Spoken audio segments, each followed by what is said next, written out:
दोस्तों विश्वकर्मा योजना से रिलेटेड आपको जानकारी मिलेगी, जिसमें आपको एलिजिबिलिटीज़ जो एरिया है वो क्या है, विश्वकर्मा योजना का आवेदन करने के लिए क्या शर्तें हैं और क्या नियम है, उस वही होगा जब भी आपको ये विश्वकर्मा योजना का लाभ मिलेगा और आप इसको कर सकते हो। तो क्या है वही जानोगे आप इस वीडियो में।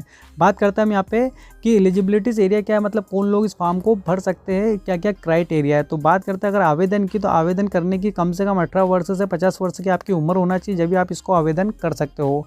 और आप कोई भी कला में माहिर होना चाहिए, जैसे कि कलाकार रहते हैं कारीगर टाइप से, जैसे कि आप भले से सुनार हो या फिर आप क्या है कि कंस्ट्रक्शन से रिलेटेड मतलब आपको कारीगर हो, या आपका प्लम्बर हो या कारपेंटर हो, कारीगर हो, आप जो भी हो, ठीक है। तो उससे आपको नॉलेज होना चाहिए, मतलब कलाकार होना चाहिए।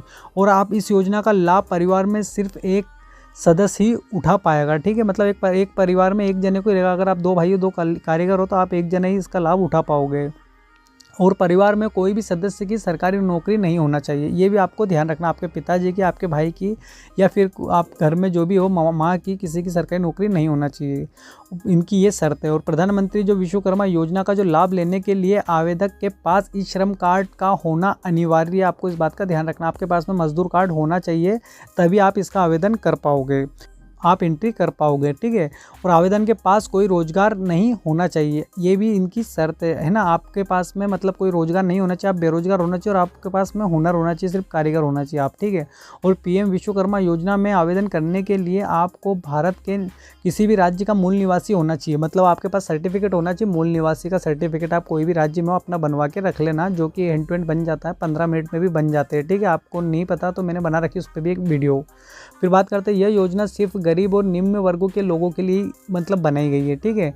और इस योजना के अंतर्गत कौन कौन से, जैसे कि मैंने आपको बताया कि इस योजना में उन लोगों को शामिल किया गया है, व्यावसायिक प्रशिक्षण दिया जाएगा जो कि किसी स्किल मतलब स्किल कला को जानते हो, जैसे कि मूर्तिकार, सुनार, लोहा, या फिर ये कंस्ट्रक्शन से रिलेटेड हो गया, या प्लम्बिंग से रिलेटेड हो गया, कारपेंटर हो गया, वगैरह वगैरह, जो भी कारीगर होने वो जो जानते हैं, उन्हीं लोगों को इस योजना में भाग मतलब मिला जाएगा, ठीक है। तो ये कुछ क्राइटेरिया थे, अगर ये रहेंगे तो ही आप इसका फॉर्म भर सकते, इसका जो फ़ायदा है वो लाभ उठा सकोगे। आपको अगर इन्फॉर्मेशन अच्छी लगी तो इस वीडियो को लाइक सब्सक्राइब करना ना भूलना। Thank you for watching.